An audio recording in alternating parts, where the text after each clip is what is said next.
Belasan warga di perumahan Telaga Emas, Blok K1, RT 06 RW 13, Kelurahan Harapan Baru, Bekasi Utara, Kota Bekasi, terpaksa menjual rumahnya karena khawatir terpapar radiasi tower provider.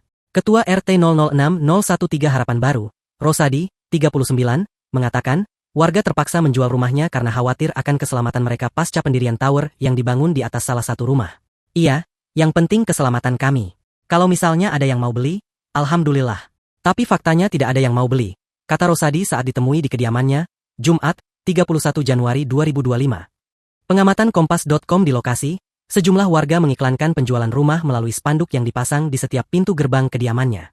Selain iklan penjualan, mereka juga menjadikan spanduk sebagai tempat mereka menyampaikan protes penolakan pendirian tower provider. Rosadi mengungkapkan, spanduk tersebut dipasang sejak 2 tahun lalu, tepat setelah tower berdiri di wilayah mereka. Kini, warga berharap akan kehadiran pemerintah setempat untuk membongkar tower tersebut.